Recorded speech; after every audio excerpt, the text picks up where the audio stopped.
Good morning from an overcast and drizzly but not wet enough Ogbourne Downs Golf Club. It's Friday the 28th, so another weekly update for you.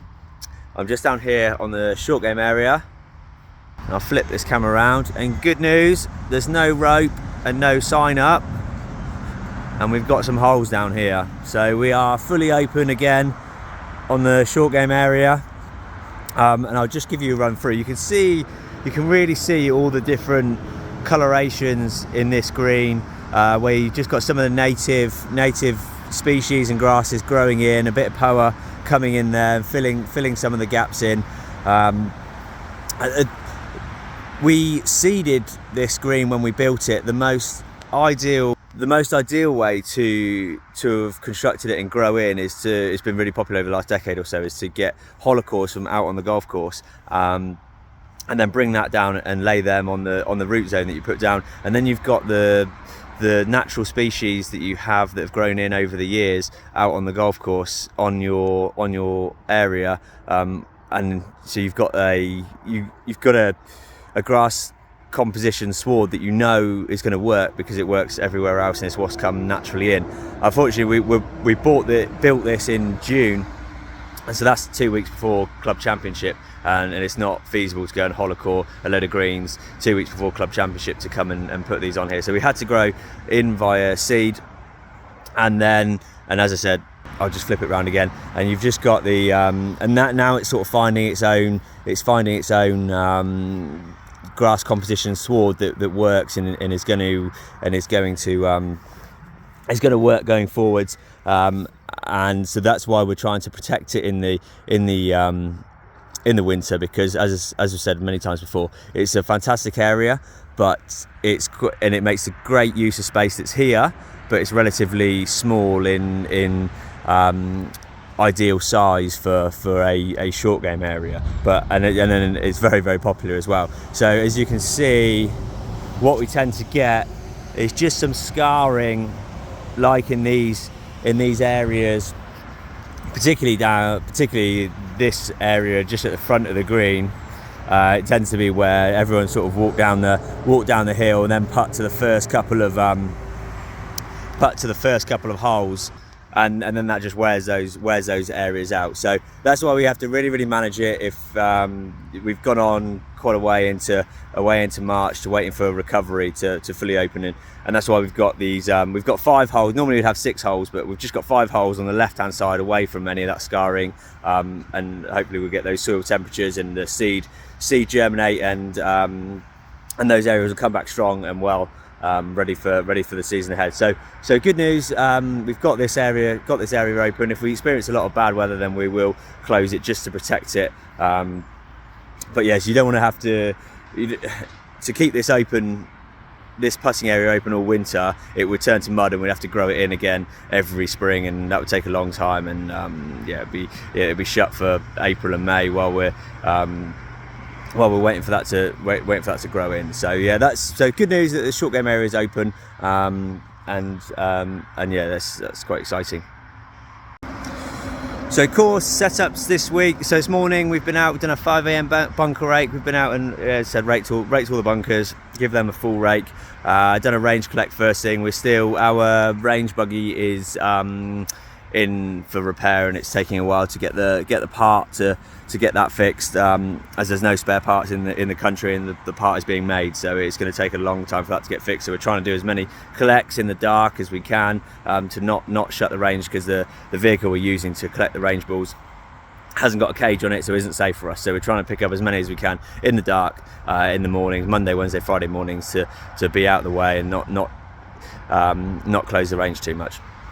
So as I said, we've full rate the bunkers this morning, and then we've gone out and hammered the greens and changed the holes as well, moved markers and empty bins. So a good, decent Friday setup.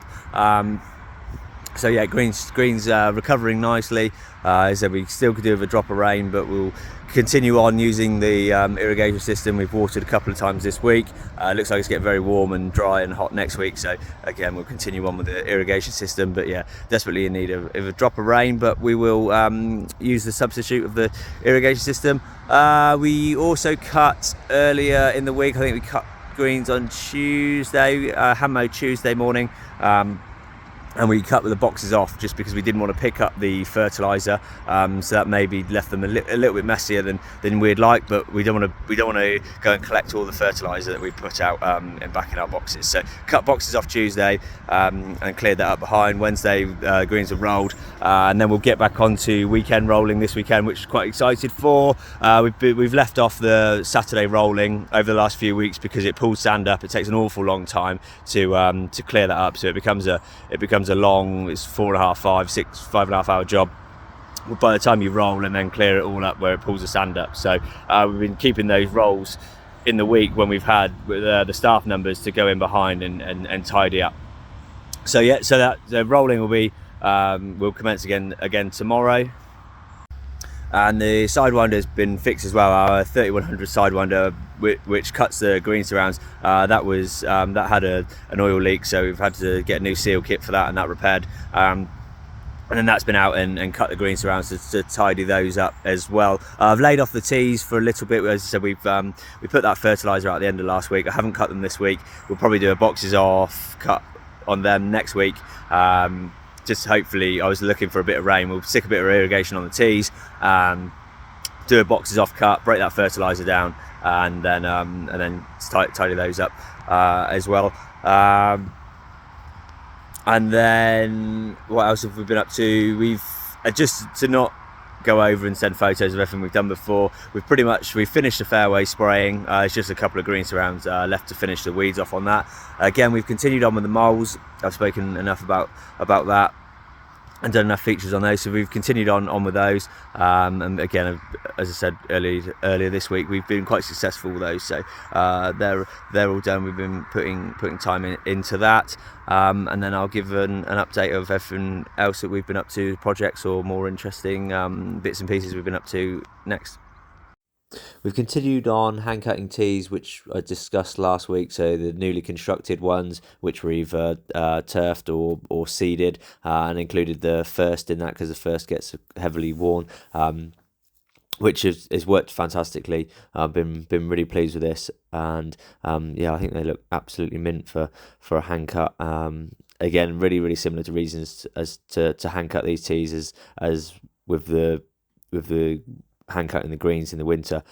Just swapping that heavier machine with the wheels and the engine for a smaller, lighter pedestrian mower, which is cutting unit and a roller, so it's lighter on the turns, and it gives it a cut and roll at the same time. So I think, as I said, I think these look absolutely mint for cutting these by hand, and I think we'll carry on for this for a while until we're really into the season and they're ready to take the triples.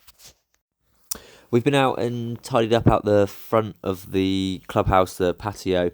We've given all this a pressure wash, and we've also fixed the guttering at the top, which was broken. Our handyman's been off for a little bit of an injury, so we've stepped in and done a couple of little bits of the more important stuff that needs doing. So I said we've got the patio cleaned and guttering back up, and then we've put all the tables and chairs back out and ready for people to sit outside, which I think people will be really enjoying next week, looking at the weather forecast. We've continued on the yard project this week. I've discussed before how here what we're trying to do is remove all the native soil that was here, and then put a hard standing type 1 base down. All this type 1 base came from digging out the pathways, the rubber crumb pathways that was done. This is all the underlying material that was under the astroturf and aggregate stone that was outside the first tee. So we've been able to use this as hard standing. There's a lot of type 1 in here. I've been able to reuse this, so it's basically free to us as a big pile of it back at the driving range, which was dug out before they put new type 1 in. And so we've been able to use this, and as I said, we're putting hard standing out here. The idea is we're going to put we'll put a new fence up as well, and just on the inside of that fence we'll put a pallet and bring our materials back from the other side of the pathway opposite to where the private buggies are parked. So up against the fence, there'll be we'll get our materials back in this area, and then there'll be a hard standing area for us to pull vehicles, so utility vehicles, diggers, tractors out of the yard. Sorry, out of the shed, and there could be sort of a parking area for that. So that the way we park our cutting machinery is it's all on the outside facing in, so that we can get to every bit of machine that we need to, rather than just chucking everything in the back of the shed. And then so for example, if you cut fairways and you put the fairways in first, and then I say, oh, we're cutting fairways today, chaps, they'll have to pull everything out to get to those fairways at the back. So we set the yard up on purpose, the shed up on purpose, so that we can get to every machine and put it out, and we just park the utility vehicles in that empty space. So it's a brilliant space to be able to put those utility vehicles in the mornings, and then we can get to every single bit of cutting machinery or machinery that we've got in there, which makes us more efficient for getting out the shed. An update on the fourth path, the hybrid AstroTurf. We're now experiencing the grass growing through those holes, which is great. Just after we laid it, it almost looked a funny shape where the grass was pushing up on the matting, up on the material, creating it to look very, very bobbly. So we've spoken to our supplier, and along with his recommendation, we're now flipping those ropes round and opening it up, encouraging people to walk on it. That will help push that down and settle the level of that, to help it find its own level as the grass is coming up through and working its way through those holes. And then we look forward to that settling in over the next few weeks, and the grass coming through there, and no longer being able to see the hybrid AstroTurf. You'll only be able to see the grass that comes through, and then that takes the hit of the wear and tear, and it'll just look like a grass pathway. So an update on that, and as I said, we look forward to seeing that settling in over the next few weeks. And finally, we have been out and put the grass pathways in for the summer ahead. It's always feels quite an exciting job as a greenkeeper to do this one. It makes you feel that spring and summer is just around the corner as we start doing jobs like this. So we've been out with a 4500, which is our semi-rough mower, just to put those pathways in, and that will cut down any long grass. That will cut down any of the grass that's long and needs gnawing down a little bit, and then we'll drive up the centre of that pathway with the 4500 to make the really short grass pathway. Same mower used, the Sidewinder 3100, same mower that's used to cut the green surrounds with, and that is a great machine for really gnawing down any long grass. And as I said, that goes through the middle of the area that we've cut with the 4500, so you've got the look of the short grass pathway, and it's just framed with a little bit of semi-rough cut either side of it. And then in time, we'll have the carries will grow up with rough as a part of our downland look. With these nice, great-looking grass pathways, which you experience quite a bit on Link's course as well. I think it looks fantastic. Very much suits the site, and gives a nice surface to walk on as we go away from the tees. And that's all for this week, folks. Thanks for watching. Thanks for listening. Looking ahead to next week, it looks like we've got another dry week with temperatures increasing. Looks very, very warm and very nice next week. So we'll look to put a liquid feed out on the greens with a bit of wetting agent that will help retain the moisture in the greens as we apply that water, and potentially hand watering if we get to that stage as well. We'll continue on with the moles, press on with those, and also continue to work on those pathways too. So we'll get all those clippings blown off, tidied up, and get another mow or two into them to really start bedding them in, fertilizer application, and spiking and seeding to try and get some germination in some of the bare areas as we prepare those for the season ahead. And also just continue on with the attention to detail, fine tuning the golf course as we build up to the spring and the competitions we have on in the spring. So yeah, all those attention to detail jobs and getting the golf course ready.